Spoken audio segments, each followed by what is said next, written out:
I'm a billionaire, but I pretended to be poor to test my son's new in-laws. They failed the test spectacularly, tried to frame my boy for theft, and insulted my entire life. I didn't shout. I didn't even raise my voice. I just picked up a glass and used my nose, my professional knowledge, to tear their entire pretentious world to shreds, ultimately forcing them to buy wet paper for $20,000. My name is Archibald, and I've spent the last 50 years building an international network of elite wine cellars, all done completely anonymously.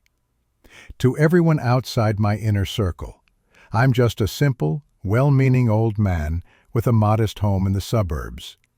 That was the persona I adopted when my son introduced me to his fiancée's family, the Victors. They were the absolute worst kind of snobs, obsessed with social ladders and designer labels. Their disdain for my simple attire was immediate and brutal. Victor himself, the patriarch, looked me up and down at our first dinner and loudly referred to me as an uneducated burden who would drag their reputation down. If you're enjoying this story of intellectual revenge against the worst kind of snobbery and entitlement, hit that subscribe button right now. You won't want to miss how I turn this family's pride into their absolute financial and reputational destruction. That night, their sneering laughter became the cold, hard fuel for my final project. I realized this wasn't just about protecting my ego. It was about protecting my son from people who valued status over integrity. I decided to lean hard into the uneducated burden role, observing their every move. I needed to see how far their arrogance would take them. Victor constantly boasted about his refined palate and his collections. I knew exactly where they were weakest, their pretentious obsession with fine wine. I would beat them at their own expensive game. The final stage for their total humiliation was set, a grand family wine tasting they were planning to host. I would arrive as Archibald, the simple man, and leave as the wrecking ball. I doubled down on the act. The uneducated burden persona was now my uniform. I would wear my oldest, most faded sweaters and intentionally make simple, polite comments that the Victors could easily dismiss as naive, giving them exactly what they needed to feed their colossal egos. This wasn't just acting. It was psychological research. I wanted to see how deep their entitlement went and how far they would go to enforce their perceived superiority. Victor, in particular, thrived on belittling me. He would casually drop references to European skiing trips, mention his private yacht club membership, and, most frequently, talk about his passion for wine. To him, wine wasn't a drink. It was a social barrier. He'd bring up rare vintages and highly specific regions, then look directly at me with a smirk, implying that I was too simple to even pronounce the names, let alone taste the complexity. "Ah, Archibald," he'd sigh dramatically, "you wouldn't understand the terroir of a Grand Cru, would you? It's really for people who appreciate the finer things in life." His obsession was my vulnerability assessment. I, Archibald, the anonymous owner of the most discerning cellars on 3 continents, had to sit there and nod dumbly. But with every sneer, I wasn't just observing his snobbery. I was meticulously documenting his weakness. Victor was pretentious, yes, but crucially, I realized he was a fraudulent connoisseur. He was parroting things he'd read in magazines, not things he actually understood. His palate was non-existent. His knowledge was purely superficial. He loved the price tag and the label, not the liquid itself. This was the opening. His entire self-worth was wrapped up in this flimsy layer of elite knowledge. If I could publicly shatter his expertise, his entire status, the very thing he used to humiliate my son, would crumble. The planned family wine tasting wasn't just a social event. It was the battlefield where he intended to confirm my son's inferiority. He probably planned to use some complex-sounding technical term to make my son look stupid. I confirmed the date of the tasting. I told my son I would definitely attend, but I insisted. "Don't worry about me, son. I'll just be quiet, observing the show." I knew Victor would use the tasting to display his supposed wealth and refinement. Little did he know, he was inviting the fox into the henhouse. And I knew exactly where his most valuable eggs were hidden. I started preparing my own wine tools, not a corkscrew, but the specialized vocabulary and sensory memory that only 50 years in the business can forge. The family wine tasting was exactly the kind of ostentatious display I expected. Victor's house was less a home and more a museum dedicated to his own wealth. Gleaming marble, poorly chosen modern art, and a vast dining table set with crystal that cost more than my actual yearly budget for my modest home. I arrived in my worn tweed blazer and a shirt that had seen better decades, looking every bit the uneducated burden. I exchanged quiet, supportive glances with my son, who was already visibly uncomfortable. Victor, naturally, was the master of ceremonies. He held court at the head of the table, his voice booming with affected sophistication as he guided the guests through a sequence of respectable but utterly unremarkable wines. Throughout the first hour, he made several barbed comments directed at me, always framed as polite concern. "Archibald, please don't worry if the vocabulary is too specific. Just enjoy the grape juice," he'd say, causing a ripple of laughter among his sycophantic guests. I simply offered a polite, simple smile, keeping my hands folded and my true knowledge locked away. I was observing his performance, not the wine. Then came the grand finale, the main event. Victor dramatically reappeared from his cellar, cradling a single, heavily guarded bottle. He announced it with a flourish that reeked of manufactured drama. "Ladies and gentlemen, before the evening concludes, I have retrieved something truly legendary. This is a 1982 Pétrus, a bottle of such pedigree that it currently retails for over $20,000. The gasps were immediate and loud. He held the bottle up, letting the light catch the label, then slowly directed his gaze straight toward me and my son. "We are only opening this to celebrate my daughter's future, of course," he declared, his voice cutting the air. "I trust that everyone present understands the gravity of such a possession. Its worth is measured not just in dollars, but in the trust we place in those around it." The emphasis on the word trust and the pointed look at my son were unmistakable. This wasn't a bottle of wine. It was a loaded weapon. I watched as he placed it prominently on a side table, just moments before excusing himself to supposedly retrieve a special decanter. It was the oldest trick in the book, establishing the valuable object, highlighting its vulnerability, and creating the opportunity for the crime. The trap was closing, and my son was standing right in the center of the bait. Part 4.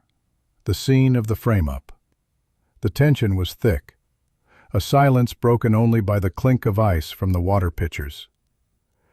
Victor returned, not with the decanter he promised, but with a look of manufactured confusion and distress. He walked directly to the side table where the 1982 Pétrus, the $20,000 bottle, had been resting. His performance was Oscar-worthy. "My word," he exclaimed, his voice laced with shock. "It's gone. The Pétrus is gone." A ripple of nervous whispers went through the room. Victor didn't panic. He played the victim with chilling precision. He resorted to class warfare. "I simply cannot fathom," Victor continued, shaking his head with false sadness, "how someone who is unused to being around items of such extreme value might misunderstand the gravity of the situation. Perhaps they thought a bottle like that was unattended and easy pickings. The implication was clear. Only someone from a poor background, someone like my son, would stoop to theft. My son's face went white. He opened his mouth to protest, but the damage was already done. Victor's daughter, my son's fiancée, looked at him with genuine suspicion and disappointment. Victor had successfully leveraged the massive price tag and my son's humble background to create an immediate, damning assumption of guilt. The silence was agonizing, punctuated only by my son's shallow breathing. He looked at me, pleading with his eyes for me to defend him. For the first time all evening, I felt the rage rising, not just against Victor's actions, but against the casual cruelty of his social standing. I knew that defending my son with simple words would achieve nothing. It would be my word against Victor's, and Victor held the social power. I needed more than a defense. I needed a tactical nuclear strike on his credibility. I subtly gave my son a look that said, "Hold your tongue. Watch." Then, without saying a single word about the theft, I pushed my chair back and slowly walked toward the table. The moment I rose, all eyes shifted to me. Victor, momentarily confused by my intervention, managed a patronizing smile. "Archibald, please, I understand your distress, but this is a police matter now." He expected me to sputter a clumsy defense of my son. He expected me to be emotional, irrational, and poor. Instead, I ignored him entirely. I walked past the spot where the Pétrus had been and stopped at the main serving station. There, a few glasses still held the remnants of the previous pour, a mid-range Bordeaux Victor had proudly introduced earlier. I picked up the closest glass, swirling the deep red liquid slowly, deliberately. The room went absolutely silent. I brought the glass to my nose, inhaling deeply, allowing the decades of sensory memory to flood my mind. Then I spoke. My voice was calm, clear, and utterly devoid of the simple suburban charm I had employed all evening. It was the voice of Archibald the Anonymous, the expert, the owner of a global empire. "Fascinating," I stated softly, addressing the wine, not Victor. "The third pour, a 2012 L'Evangile, I believe. Pomerol." I paused, taking a slow sip. "A bold year, and Victor, you served it a few degrees too warm, which is a shame. It's masking the tertiary notes, specifically the damp earth and truffle. But the primary structure is still intact." Victor's mouth opened slightly. The smug certainty drained away, replaced by an expression of pure, unadulterated confusion. Who was this man, and where did this vocabulary come from? The other guests exchanged startled looks. Victor attempted to regain control, puffing out his chest. "Yes, well, Archibald, thank you for the amateur critique. Now, back to the serious matter of the theft." But I wasn't finished. I wasn't addressing the theft yet. I was dismantling the thief. I continued to hold the floor, systematically describing the wine's flaws and merits, with a precision that only a genuine insider could possess. My calm focus was a weapon, proving that Victor was dealing with an intellectual giant, not a simpleton. I saw the fear start to flicker in his eyes. I continued my spontaneous, unauthorized critique, ignoring Victor's growing discomfort. I was using a vocabulary he only pretended to understand, focusing on technical details that were impossible to fake. "Notice the sediment," I said, holding the glass up to the light, turning my focus to a cheaper bottle that Victor had claimed was a hidden gem from the northern Rhone. "It's too flocculent for a wine of this age.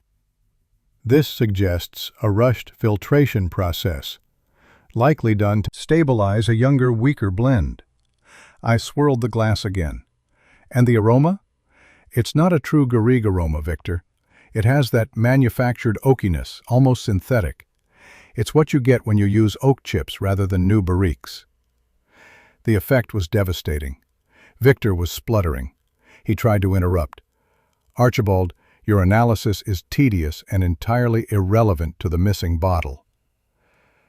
But the other guests were leaning forward, captivated. They recognized genuine expertise when they heard it, and they recognized the fraud standing next to me. My son, though still pale, now watched with dawning comprehension and pride. I fixed Victor with a cool gaze. "Irrelevant? On the contrary, Victor. If you can't tell the difference between a naturally aged wine and a cheap blend artificially enhanced by oak chips, how can we trust your assessment of a Pétrus? You are exposing yourself as a connoisseur of price tags, not of palate." I had exposed his deepest weakness, his lack of genuine knowledge. The foundation of his snobbery was crumbling into dust. Victor's face was a mottled shade of red and white. He was trapped between defending his non-existent expertise and returning to the accusation of theft. He chose the latter, desperately. "You are deflecting. You and your son are deflecting from the fact that he stole a $20,000 bottle." He finally shouted, losing the last shred of his affected composure. I allowed his outburst to hang in the air for a calculated moment, letting the guests fully absorb his desperation. Then I prepared for the final strike. "You are quite correct, Victor," I said, my voice regaining its soft, calm tone, which was far more chilling than his shout. "The missing Pétrus is the serious issue. But I need to be absolutely clear about the quality of the item you claim was stolen." I walked over to the serving trolley and picked up an unopened bottle of the next wine they were scheduled to taste, a high-end, reputable Cabernet Sauvignon. I didn't open it. I simply pointed to the cork. "Observe the cork seal on this bottle," I instructed the room. "The cork is compressed, firm, perfectly seated." Then I turned my attention back to the missing Pétrus. "Now that 1982 Pétrus. Victor, do you remember who provided the bottle for you?" Victor, still reeling, mumbled something about a highly reputable auction house. I smiled. "I know the lot number, Victor. I saw the catalog for that specific auction. And I know the specific technical flaw of the 1982 Pétrus bottles sold that year. They came from a batch where the corks were improperly treated, leading to a microscopic porousness." I looked directly at Victor. "That means, Victor, that the wine must be stored absolutely flat, and the cork must be periodically humidified with extreme care. If that bottle you presented was standing up for more than 2 hours, or if the cellar humidity was even slightly off, that wine would be compromised. The cork would allow oxygen ingress, and the Pétrus, that $20,000 legend, would be undrinkable. It would be a bottle of oxidized vinegar." My words landed like physical blows. Victor knew enough about wine to know the truth of my claim. His entire body language shifted from arrogance to sheer panic. He knew, intuitively, that only someone who had insider knowledge of the production or distribution chain would know such a minuscule, technical detail about the cork batch. The guests, sensing blood, gasped again. I had established not only that I was an expert, but that I was connected to the highest echelons of the wine world. The stage was perfectly set for the final, brutal reveal. Victor's eyes darted frantically around the room. He realized he was caught in a trap far more intricate than the petty theft he had planned. He was now being accused of trying to pass off potentially spoiled wine, or worse, a complete fake. "This is outrageous. You are making baseless accusations just to protect your son," he stammered, his voice cracking. I slowly shook my head. "No, Victor. I am simply providing the provenance of the wine. And you are correct. The Pétrus is the serious issue. It leads to the question of who stole it and what was actually stolen." I paused for a dramatic beat, my eyes sweeping over every face in the room. "Let me introduce myself again," I said, abandoning the Archibald, simple man persona completely. "My name is Archibald, and I am not a retired schoolteacher, nor am I a gardener. I am the anonymous owner of the entire enophile international network of sellers and distribution houses, the one whose reputation and inventory you praise so frequently." A collective gasp swept through the room, louder than when the $20,000 price tag was mentioned. Victor went utterly silent, his face registering pure, devastating horror. Enophile International was the exclusive supplier to half the establishments in the room. His whole identity was wrapped up in his association with this quality, and I owned it. "And here is the final, true irony, Victor," I continued, pressing my advantage. "The bottle of 1982 Pétrus you presented this evening was indeed compromised due to the cork defect I described. But what you didn't know is that I instructed one of my cellar masters to quietly replace that genuine but flawed bottle with a meticulously crafted imitation from our training stock, a sample we used to teach sommeliers how to identify a perfect fake. You were so blinded by the label and the price that you couldn't tell the difference between $20,000 of wine and a $50 blend designed to fool a novice. I had not only exposed him as a fraud, but as a host who served garbage to his guests. The wedding was over before I even asked a question. Victor stood paralyzed, defeated by his own hubris. The guests, whose opinions he valued above all else, were now staring at him with a mixture of disgust and pity. They had been served mockery disguised as vintage wine by a man they thought was their social superior. I turned to my son, a ghost of a smile on my face, letting him know he was safe. Then I turned back to Victor, and the tone shifted to cold, clinical business. "Victor, you committed several unforgivable acts tonight. You attempted to destroy my son's reputation and his engagement based on a malicious lie. But what concerns me more is your integrity as a host and a businessman." I reached into my inner blazer pocket, the simple, worn blazer, and pulled out a checkbook and a fountain pen. I had come prepared for the financial reckoning. "Now, about the missing bottle. I believe you still believe that my son stole a genuine $20,000 bottle of wine, despite the fact that I just proved it was worth $50. Victor weakly shook his head, trying to speak, but I held up a hand. "I am not calling the police, Victor. That would be messy for all of us, and I want you out of my son's life cleanly. Instead, I am going to hold you to your original valuation." I quickly wrote a number on the check. "I am buying the stolen bottle from you, Victor. I am writing you a check for $20,000. I slid the check across the polished table, where it stopped right in front of him. "This covers the cost of the missing wine and ensures that there is no theft to report. You get to keep your money, and I get the moral victory. You can now tell your daughter and your guests that the wine was merely misplaced, not stolen. But you and I both know that you sold me $50 worth of compromised blend, the wet paper, for the price of a legend." Victor stared at the check, then at me. His elaborate scheme had imploded, costing him his dignity and $20,000, which was the final, perfect punishment for his greed and snobbery. He slowly reached out and took the check, utterly defeated. The aftermath was swift and absolute. My public exposure of Victor as a pretentious fraud who served imitation wine to his elite guests ensured that his social standing was irreparably damaged. His daughter, faced with the reality of her father's toxic dishonesty and my true status, immediately broke off the engagement with my son, realizing that her future depended not on snobbery, but on genuine character. My son was overwhelmed with gratitude and pride. After the initial shock of the reveal, we finally had a long, honest talk. I officially came out of anonymity, transferring a significant portion of my company's shares to him, ensuring he and his future family would never again have to endure that kind of classist humiliation. My initial disguise had achieved its purpose.